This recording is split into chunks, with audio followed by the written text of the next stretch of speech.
My son called and asked, "Why are you asking for $7,000 as a settlement?" I was really surprised to hear this. It turned out his wife had been in a car accident that hurt someone else. I couldn't believe it. The woman sitting across from me at lunch was his wife, the one who was supposed to have caused the accident. I hesitated, unsure of what to think. Then, suddenly, my son hung up. I started to think it might be a trick, but his number was clearly on my phone's caller ID. Fuming with anger, I was just about to refuse when my daughter-in-law smiled and intervened. "Let's pay it now. I have a good plan." As we worked together on it, things started to take an unexpectedly interesting turn. "Mom, I've finally landed a job," my 32-year-old son George happily told me. "That's wonderful news," I responded. George had been struggling with odd jobs and part-time work for a long time, and honestly, I had almost lost hope that he would find a steady job. Eventually he married Olivia, a woman he had become close to at work.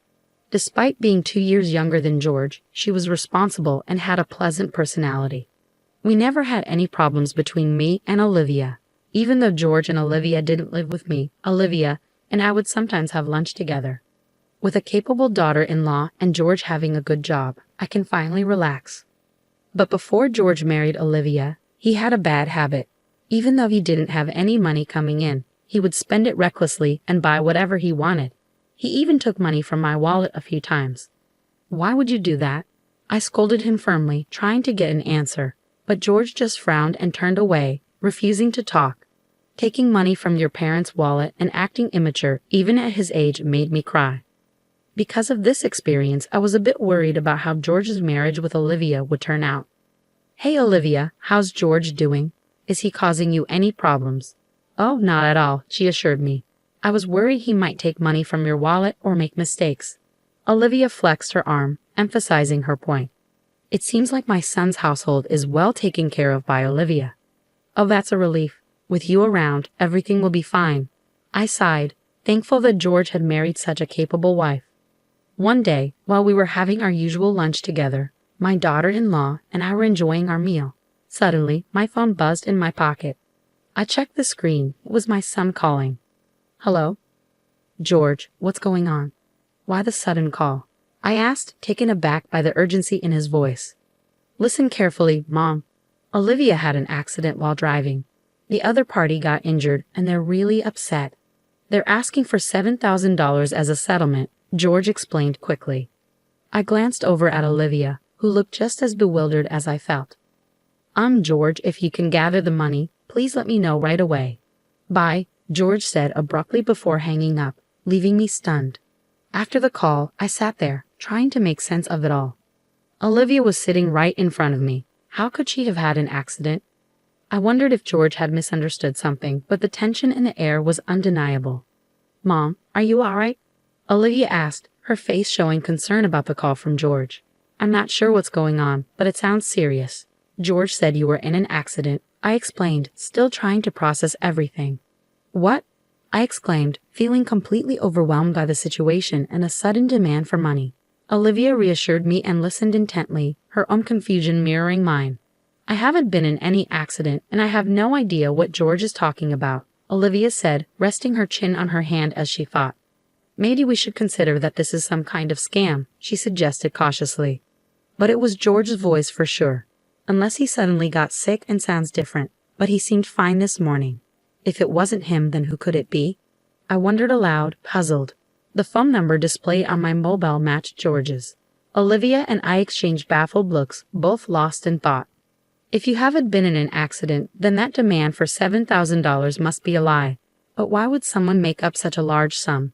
And I don't fully understand George's spending habits either, Olivia sighed, trying to make sense of it. "Well, sometimes he spends money on trivial things when you see his room," Olivia explained. "What do you mean by that?" I asked, seeking clarification. Olivia then revealed George's recent actions, and I felt my anger flare. "George did that? Unbelievable.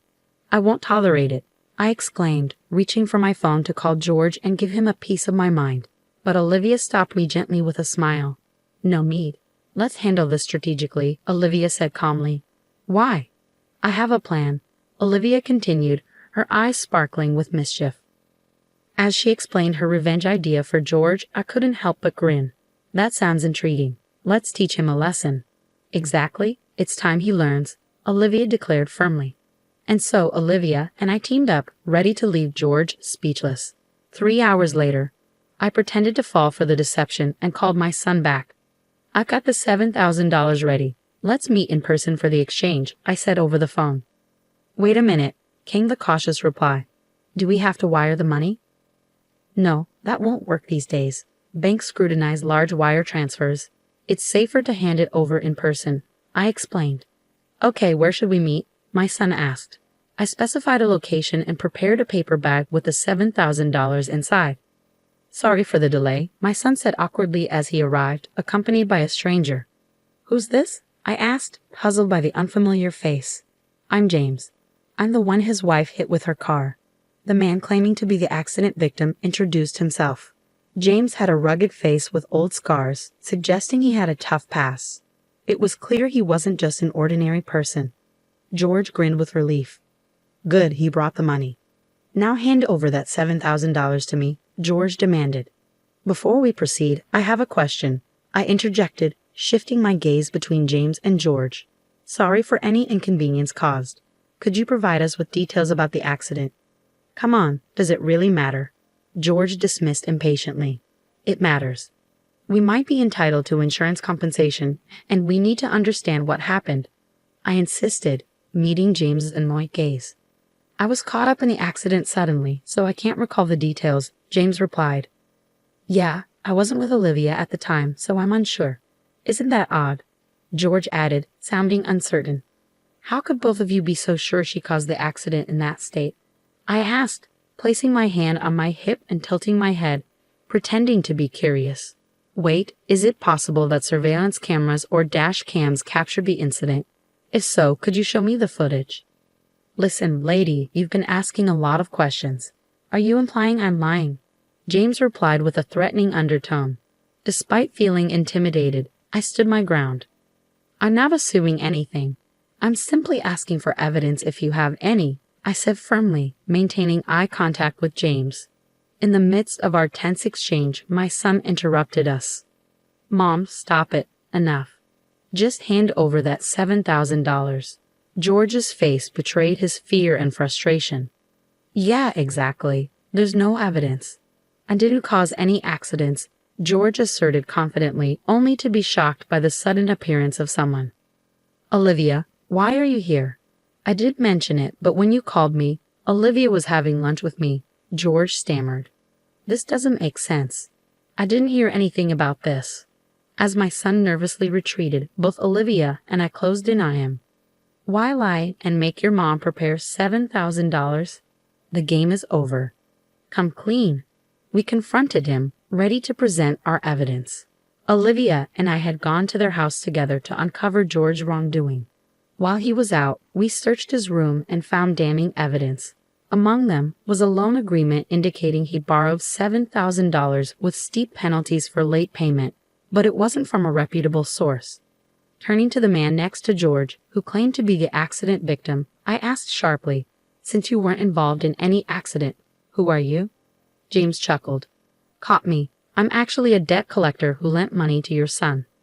He approached me for help to get the $7,000. Pretending to be the victim seemed like a good idea at the time, James explained, amused by the situation.